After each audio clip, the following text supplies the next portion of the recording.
Welcome to the Microlife Cafe. I'm your host, Sarah from Microlife Fertilizers.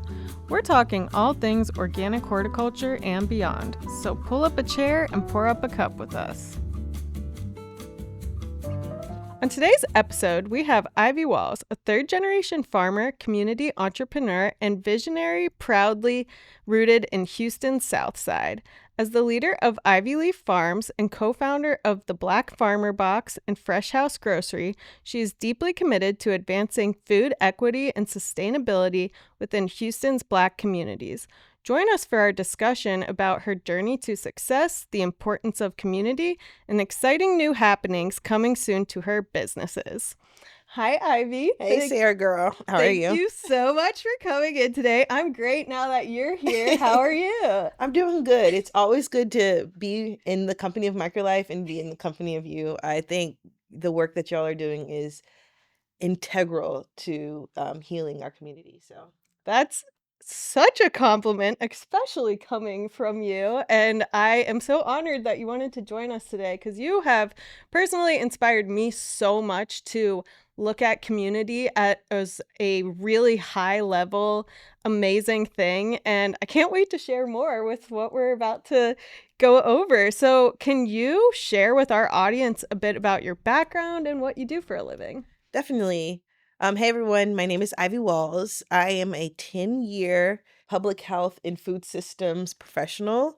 I started a farm called Ivy Leaf Farms in 2019, but I was actually raised on the farm. So my parents got the farm in 99, and it's on the south side of Houston, a 5-acre piece of land that, we really learned about what it meant to be city country, what it means to be a part of nature, to exist with animals, and also within the city of Houston. So our farm is on the south side, and when they purchased it, Beltway 8 hadn't even got there yet. Oh my God. And so watching the city grow around us has been really interesting. But before that, I worked in the hospital system, Memorial Hermann, and I worked for the CDC. So we scaled down Zika virus, if you can imagine that time, and then we scaled up COVID. And during the COVID-19 pandemic, I realized that food was one of the major issues. At this time, we were considering the idea of putting a food pantry inside of the hospital. And until then, I hadn't realized, whoa, if you're not eating quality food, if you don't have access to quality food, you can't heal your body. So doctors were sending patients home with medicine. And if you didn't have access to, quality water, or if you're going to take your diabetes medicine with a sugary drink, It's counterintuitive. And so we were launching this idea of a food pantry that had quality food for folks to actually get a food prescription for their diagnosis, right? Mm-hmm. And it opened up the bigger picture for me when I saw that my own zip code was dying at an exponential rate compared to the neighborhood I was raised in. That's horrifying. So we're talking about 1 out of 3 patients had COVID in Sunnyside compared to River Oaks, where it was 0.8 of a person for every 3 people had. And, data gets really weird. But, so seeing this, I put that infection prevention brain on, and I was like, okay, where's my community? Where are people getting COVID in my community? And I realized we had 1 grocery store and 1 pharmacy for 20,000 people. And at that time, we were telling grandma to go get her groceries and stay home because she's now immunocompromised. Right. We were telling folks who were sick, go get your groceries and stay home because you're now a super spreader. And so it kind of was like, okay, everybody is meeting at this keypad. Yeah. And everybody is getting COVID. So how can I alleviate some of that? So I started growing vegetables in the backyard, and I started growing them at the farm and sharing them. But what I learned about my community is that everybody is related. So if you give to one, it's go take to my cousin next door or my sister across the street. And I realized that we needed to grow more food in order to share. And so I started partnering with other farmers. And long story short, we now have a farm and grocery store and community. That's so incredible.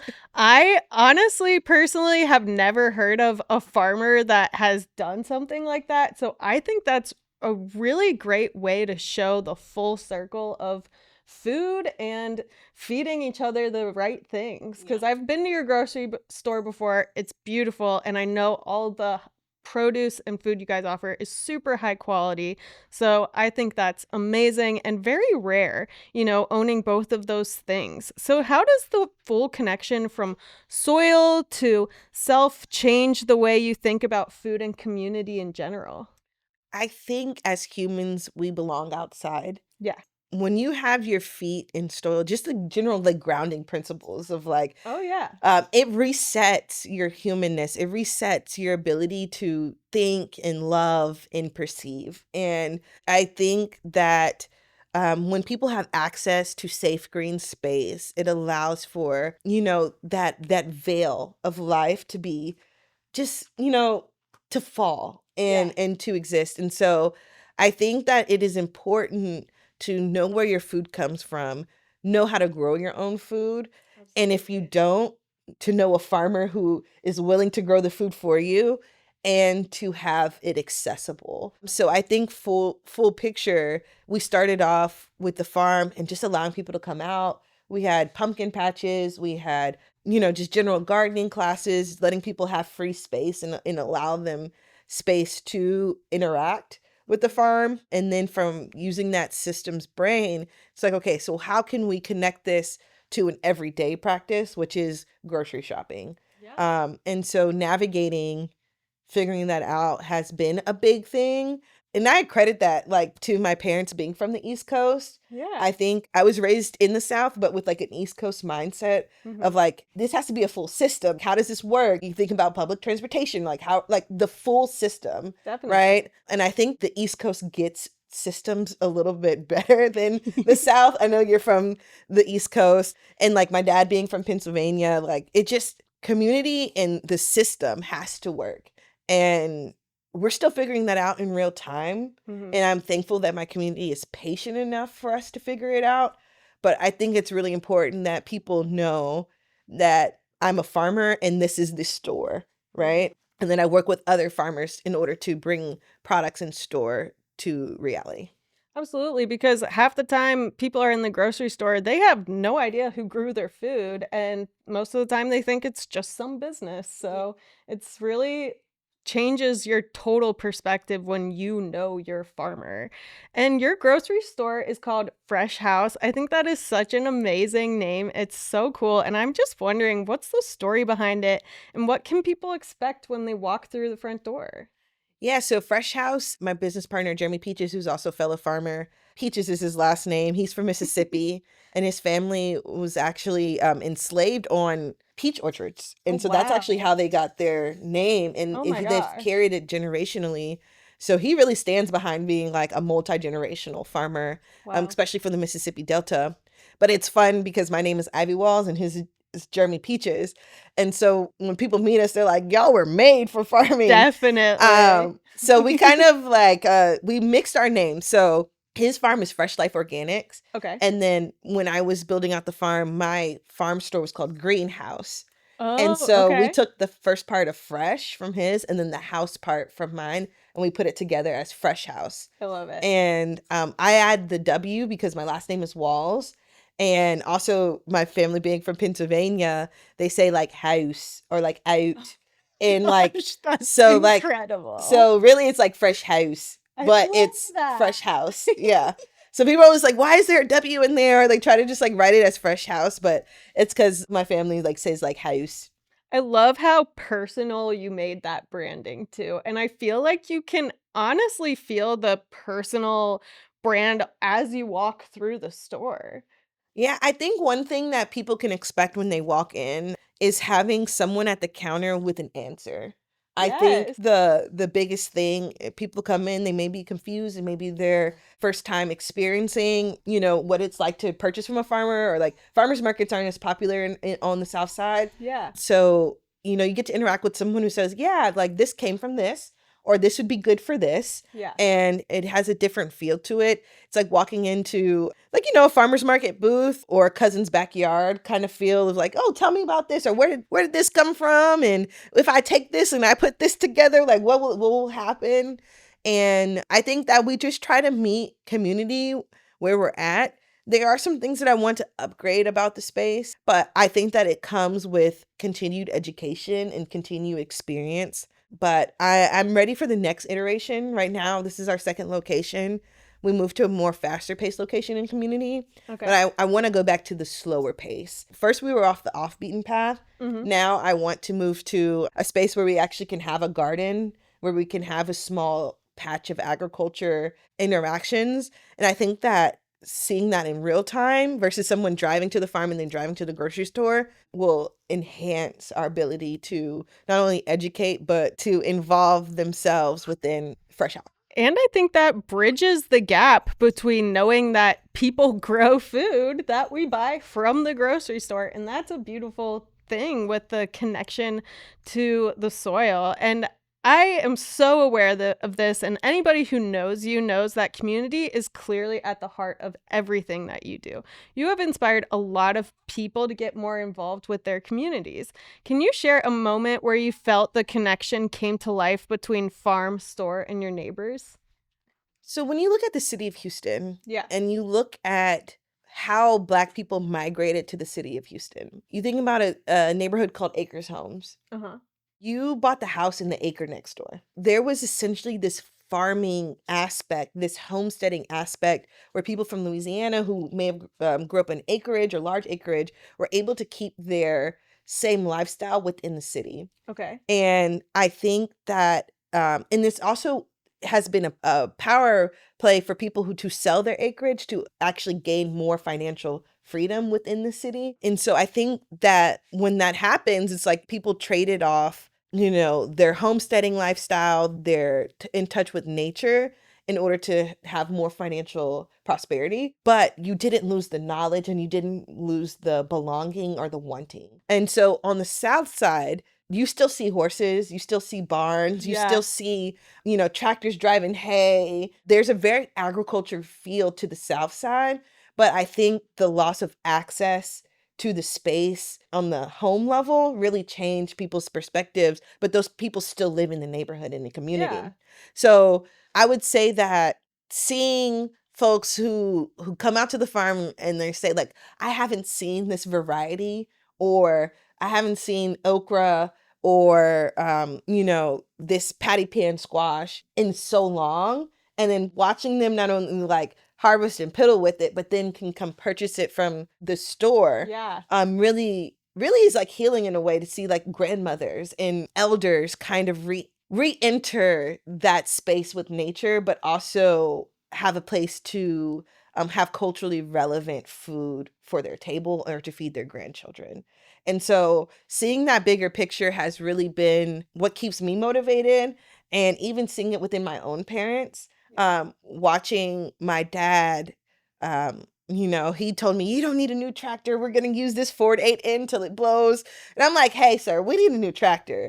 And he begged me not to get it, but as soon as I got it, he sits in it more. He's probably put more hours on that tractor than I have. But seeing him interact with the land in a way that he kind of forgot has been remarkable. And I think when we continue to unlock those things, it's healing within ourselves, but it gives us new perspective. And like, I think I've seen him become more happier in my own aspect, and it's just nice. I say, long story short. That's beautiful. It's like bringing history into now and getting people back in touch with nature. That is something that we are so incredibly passionate about. And there's definitely just a lot of shifts kind of like happening right now with technology and people feeling the need to get back to their roots. Mhm. And I think it's really instrumental that you guys put that on such clear display. So do you think there is a shift happening around how we think about food access in local food systems? I definitely think there's a major shift happening. I think the pandemic really stripped people's reality of access in general, whether it is toilet paper, to onions, to meat. And as we're evolving as people from whatever the pandemic, because I feel like the previous side of pandemic, people were just like, oh, life is good. Yeah. On the other side, it's like, oh, wait, I have to actually get involved with my life, right? Oh, yeah. I can't continue to trade off these things as our generation is, getting married and having kids and all the things. It's like, what kind of lifestyle do you want to create for yourself? And I think that different avenues of business are picking up where the consumer is meeting. So you look at some grocery stores now, there's like whole local sections, or they're prioritizing the local economy. Farmers markets are popping up in places and they're becoming staples to Sundays or the weekends. And I think that as people realize that they can grow food in smaller spaces, they can do it in their apartment or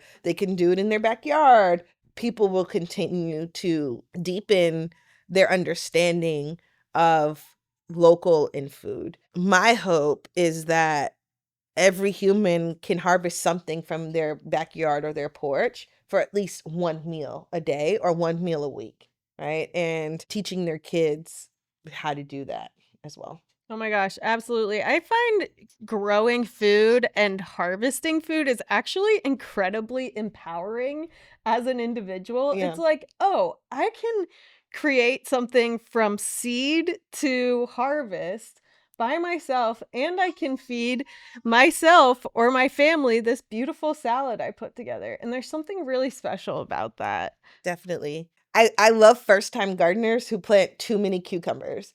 Because at the end of the season, they're like, can somebody please take these cucumbers off my hands or squash? Because they're coming. And so I think it actually creates more community. Yeah. Because now you have to put out a sign that's like free tomatoes or free cucumbers because they're just in abundance.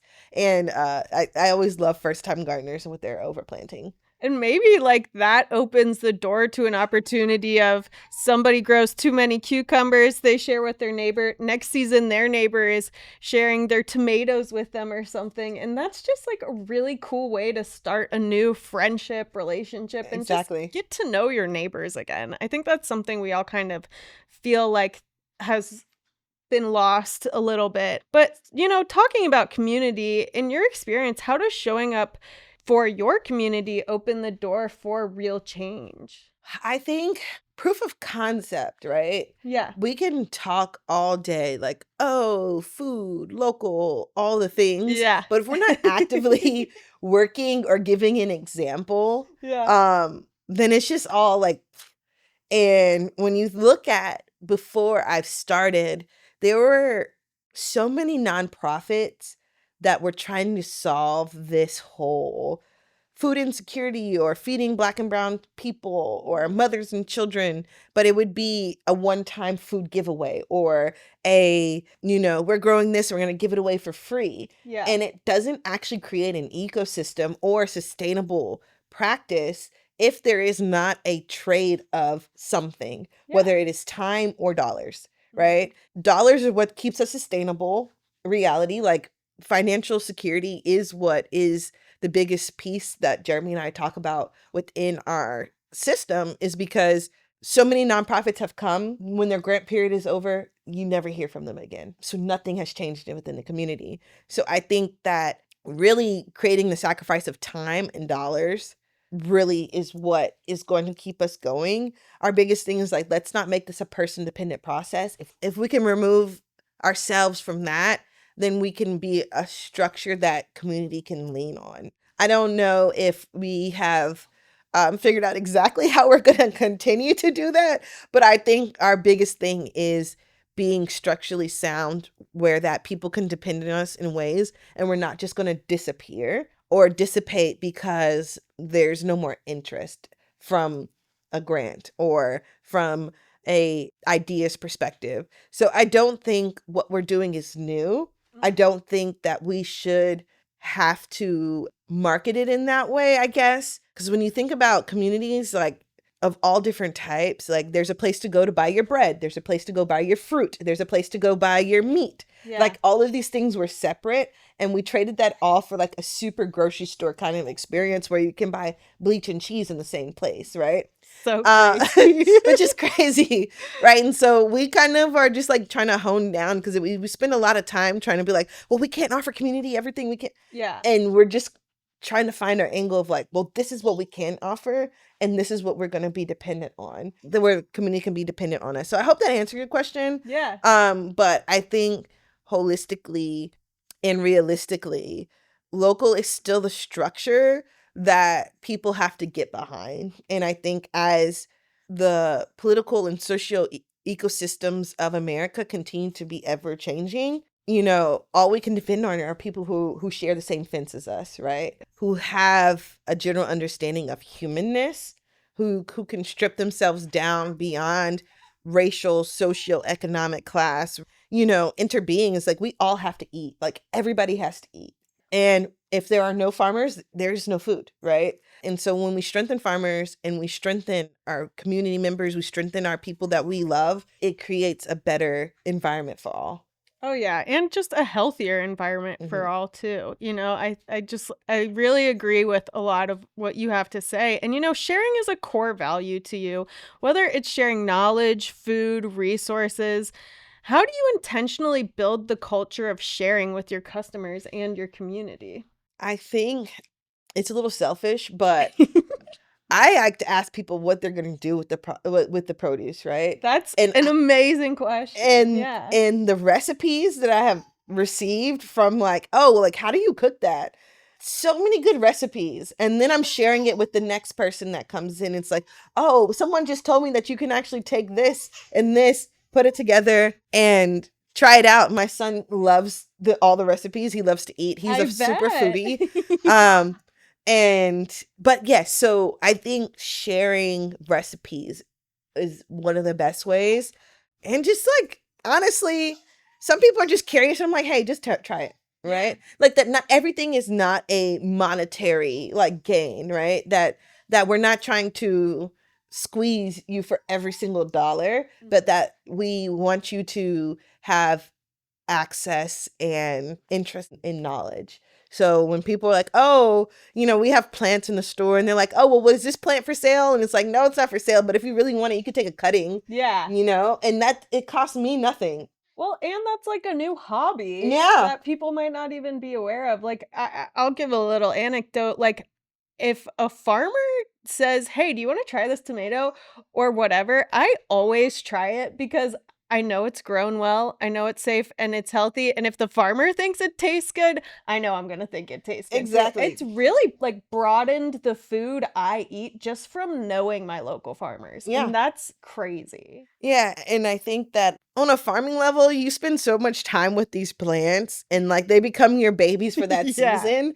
And it's like, I want everybody to taste how good this is, or this propagated with this, or this, I've never tried this variety. This is my best season yet. I think it's like watching someone enjoy something that you put so much time, energy, blood, sweat, and tears into. And yeah, so it's always like just sharing a little bit, or like, I love like smashing leaves and letting people smell them. Yes. And it's like, oh my gosh, like, oh, you got to touch this, or, it's just fun. It's a full sensory kind of feel. Oh yeah. It's like ASMR in real life. Exactly.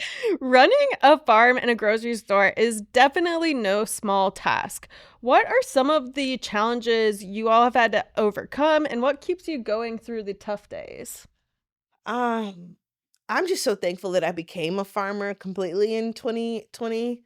If I had not, I don't think that I would be as resilient. We went through Winter Storm Uri. We went through derechos. We've been through floods. We've been through hurricanes. We've been through droughts, and we've been through extra rain. There's been so much evolving that has happened. So I would say my biggest challenge has been yielding myself to Mother Nature. At first, I'd be like, okay, I'm going to get ahead of this storm. I'm going to get ahead of this. And it's like, there's no getting ahead of her. You just have to exist with her and figure out where she's going to take you and where she's going to take this land. And I think that has been my biggest challenge, is just like yielding to the fact that I have zero control over what the sky and what the earth is going to do. Yeah. And all I can do is get into rhythm. And learning that lesson, I think, will be my life's goal. Well, I was about to say, like, doesn't that ring so true for so much of life as a whole? Yeah. Like, you have to just yield. Like, what does it look like? I used to be able to, like, oh, let's power through. We're going to beat COVID. We're going to figure this out. Like, Yeah. and now it's just like, hey, we'll see. Adapt and overcome. Exactly. That's one thing I have found us millennials have had to like get with pretty quickly. Like my whole childhood was spent outside, and now I'm just like, kids are on iPads now. You know what I mean? It's like just been like one evolution after the next. So yeah, really good. Really definitely good. just like all you can do is just like create a supportive place to land softly. Oh my God. Yeah. And that's why I really love microlife. I'm like, at least the soil is fed. We won't worry about like, the trees spinning around and all. Like, we've lost pecan trees. We've lost like the top of the barn has flipped off several times because they've cut down the trees around us, and it's created this perfect like wind tunnel. Yeah. That has literally every single time there's major wind, everything on that pathway is going to be turned up. And so oh my gosh. I'm like, at least the soil's good. You have happy microbes. Exactly. So let's talk about some new cool things you have coming to the grocery store. Let's talk about this ready-made food side of the store. What inspired you to add this offering, and what does a typical spread look like for customers to expect whenever they come in? So this is one of the things that we're really working on trying to hone in on. Mm-hmm. We at one point we did have a restaurant. What we realized is that yes, we can get food to you, but if you're not going to cook it, then you're not actually going to eat. And so, one, from a food waste perspective, getting into ready-made foods where we can chop it up, turn it into a broth for a soup, or we can, just avoid and eliminate some of the food waste that potentially happens with owning a grocery store or just farming in general. I think one of the biggest things for farmers is like, you can plant 1,000,000 plants, but if you don't have a place for 1,000,000 things to go, then you've kind of wasted your time, right? Yeah. And so the ready-made food helps us, one, increase our offering for folks who may not want to cook or don't have the time to cook, but it also allows us an avenue for farmers to grow more and have additional outputs to get their produce somewhere. Yeah. So then that creates a bigger business plan, because once again, if we help farmers do more and create more, then we can have these better systems. So we're working on that. We moved from a restaurant to a food trailer. Okay. So this food truck is we're still trying to figure out the menu, but That's so cool. we're just figuring that part out. So we have a rotisserie chicken machine and we have a food truck. Oh my gosh. Rotisserie chicken is absolutely, and it runs on just propane, which is a very simple kind of like resource. And then chickens are, everybody loves eating chicken unless you're a vegetarian, but chicken is delicious and we grow chickens. So it keeps it going, but we're figuring that part out. So we have a food truck and we have a rotisserie chicken machine coming soon. That is so cool. I'll definitely be at the food truck and the rotisserie machine. So what is coming up next that you're most excited about? Is there anything on the horizon with Fresh House, new products, event sponsorships that our listeners should know about? Yeah, so I've recently come out with the natural mocktail cocktail mixers. Such a good idea. I started it while I was pregnant. I still wanted to hang out with all of my friends. So it's a mixer where you can choose your own adventure, add a little bit of this, add a little bit of that, but they're natural. And so we have all different types of flavors, from espresso martini to like blueberry lavender, all different types of fun things. That's coming from the farm side. At the grocery store, we have really cool like jarred items. My favorite is the chow chow in the olive tapenade, which I put on sandwiches. It's so good. We also have, it's watermelon season, so we have tons of seeded watermelon, red, yellow, different varieties. And summertime is just like full of, I love summertime crops. I hate growing them because it's hot outside, but like okra and tomatoes and squash, cucumbers, melons, all of these things are coming through the farm. Some exciting events. Juneteenth is next week, so we'll be celebrating that at the farm and at the grocery store. It's always something. There's always something. So cool. That's Yeah. and you know what I mean? Like that's really like the summarization of what you're about is community. It's like these events and these cool opportunities for people to get together in addition to the grocery store, in addition to going to the farm. Like that is just so impactful to, share with everybody. So, where can people find you online and keep up with you? Yeah, you can find me at Ivy Leaf Farms on Instagram, and on website is also Ivy Leaf Farms. My personal page is the Ivy Files, and the grocery store is Fresh House with a W. You can find us on Instagram and Facebook. Wonderful. Thank you so much for coming in today. Thank you for having me. It's always a joy. And yeah, Microlife is doing the thing. We're powered by Microlife.